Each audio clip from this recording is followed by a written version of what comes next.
Danny a 8 ans. Salut, je suis Danny Villot. Ce jeune garçon plutôt agité vit dans cette belle maison au nord de Londres avec ses deux sœurs. Moi, c'est Mia. Et ses parents, Mouna et Max. Si en apparence Danny ressemble à tous les garçons de son âge, depuis qu'il a 4 ans, il est atteint de TOC, un trouble obsessionnel compulsif qui lui gâche sa vie et celle de sa famille.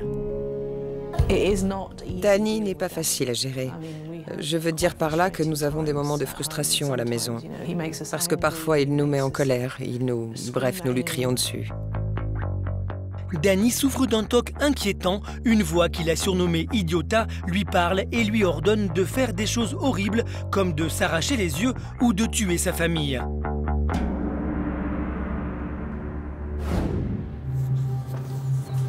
Danny vit en permanence avec cette voix. Il est même capable de la représenter sur papier. Qu'est-ce que tu peins? Idiota. Dis-moi un peu plus sur elle. Très méchante. Elle est comme invisible. Elle essaye de rentrer dans les oreilles des gens ou dans leur tête. Prends ça, espèce de méchant. Si Danny ne lui obéit pas, la voix le menace. Sinon, je vais te tuer.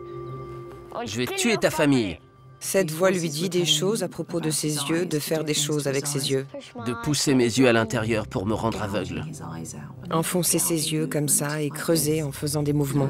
C'est là où nous avons commencé à paniquer. Nous n'avions aucune idée de ce qui se passait. Face à la détresse de leur fils, Mouna et Max ont décidé de réagir. Ils vont soumettre Danny à une thérapie intensive de 12 semaines à l'hôpital Maudsley, l'un des meilleurs hôpitaux psychiatriques au monde. C'est Hilary Mack, pédopsychiatre et spécialiste des TOC chez l'enfant, qui va prendre en charge Danny pendant toute sa thérapie.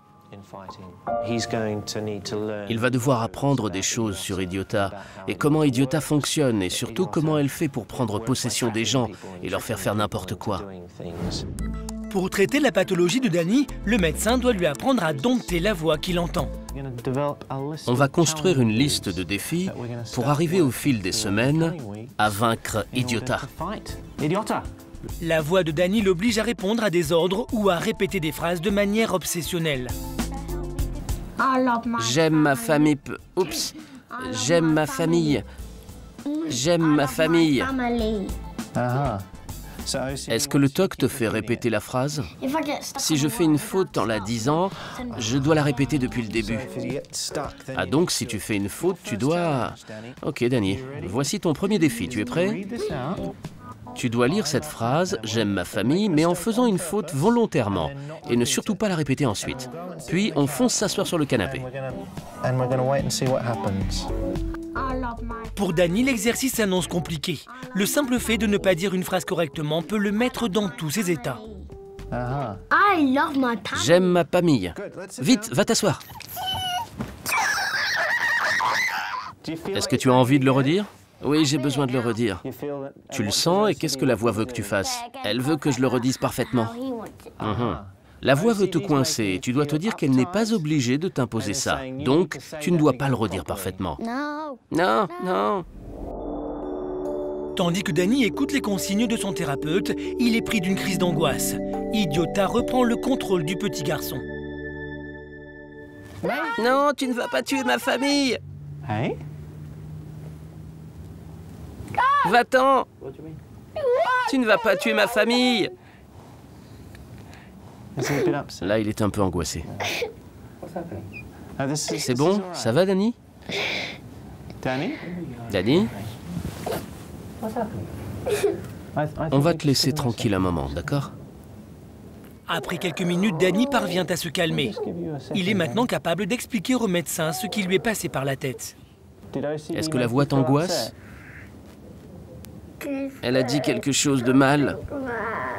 Qu'est-ce qu'elle t'a dit? Qu'elle voulait tuer ma famille, qu'elle voulait la tuer.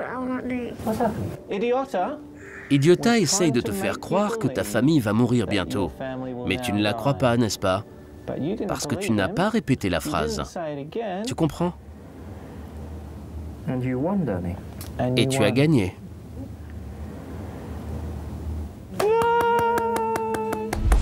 Danny a fait un premier pas, mais sa thérapie ne fait que commencer. Le docteur Hilary Mack sait mieux que personne que l'enfant est loin d'être sorti d'affaire. Danny parviendra-t-il à surmonter ses angoisses? Supportera-t-il les nombreux exercices imposés par son médecin? Qu'est-ce qui se passe? Qu'est-ce qui t'arrive? Le jeune garçon pourra-t-il échapper à la voix qui le hante? À 15 ans, Jack est lui aussi atteint de troubles obsessionnels compulsifs. Il est obnubilé par la propreté. Jack se lave les mains des dizaines de fois par jour. Si j'ai la moindre trace de saleté sur mes mains, je dois les laver. Et il ne supporte pas la moindre intrusion dans sa chambre, car tout doit rester propre et rangé au millimètre près. Il y a des marques, et je dois placer le fauteuil dessus. Mais je dois avancer le fauteuil sans que le dossier ne touche le bureau. Je dois le placer dans les marques. Et parfois, ça fait bouger un peu le tapis. Jack vit à Kent, au sud-est de Londres, avec ses parents Sue et Keith, et son petit frère Joe, 13 ans. Jack est obsédé par la propreté depuis son plus jeune âge, mais avec l'adolescence, ses tocs sont devenus invivables pour toute la famille, et en particulier pour sa mère, désemparée face à l'ampleur de la maladie. Nous sommes samedi. Il s'est levé et s'est lavé les mains, avant le petit déjeuner et après. Il a un peu regardé la télé, puis il s'est lavé les mains. Avant le déjeuner, il s'est lavé les mains, même s'il n'a rien mangé. Et après le déjeuner. Avant le thé, il s'est lavé les mains, après le thé, et ensuite il est allé dans sa chambre et il s'est lavé les mains en y allant. Pour tenter de le guérir, les parents de Jack ont décidé de l'inscrire dans un programme de 3 mois dans le même hôpital que celui où le jeune Danny a entamé sa thérapie. C'est le docteur Isabelle Heyman, spécialiste des tocs chez l'adolescent, qui va suivre Jack pendant toute sa thérapie. Bonjour. Bonjour. Okay. On va pouvoir commencer. Allez, il va falloir y mettre un peu d'énergie. Je le harcèle souvent parce qu'il se nettoie sans cesse les mains et il en a assez. Il ne veut plus en parler.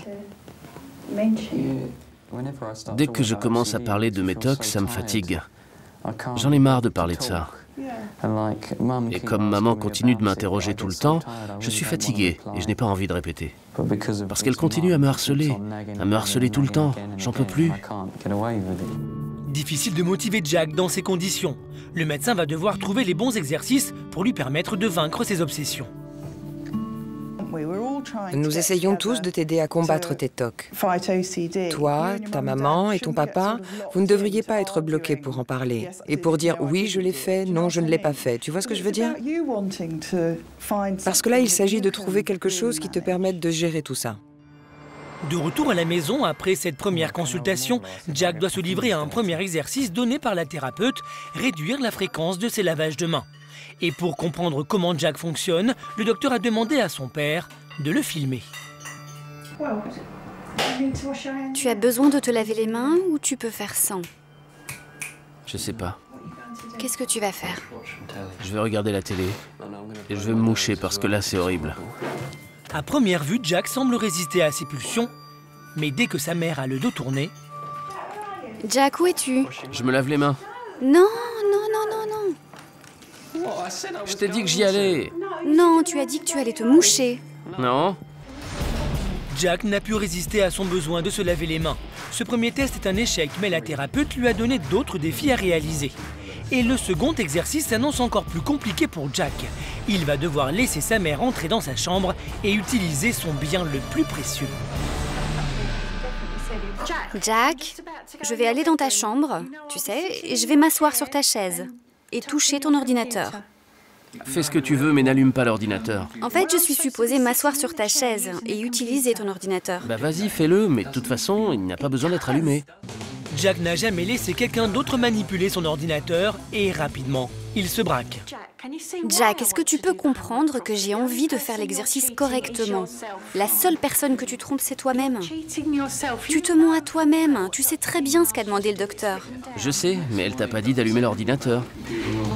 Jack cherche une excuse pour ne pas faire l'exercice.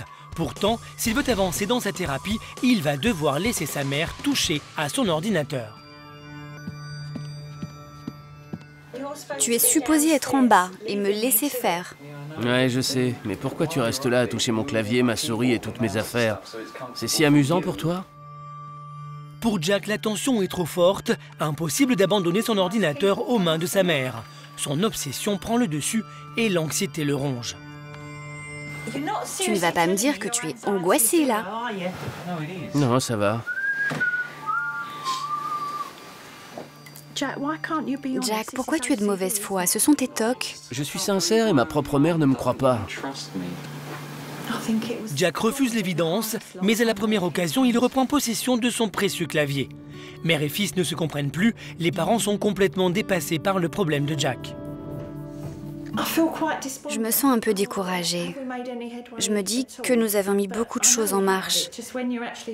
Mais quand vous êtes face à un tel mur, face à un adolescent qui a ce genre d'attitude, c'est un peu difficile. Jack doit poursuivre sa thérapie, mais les tensions qu'elle entraîne entre l'adolescent et ses parents pourraient bien compromettre sa guérison. Jack acceptera-t-il les prochains exercices donnés par sa thérapeute? Réussira-t-il enfin à surmonter ses angoisses? Ou va-t-il atteindre le point de rupture?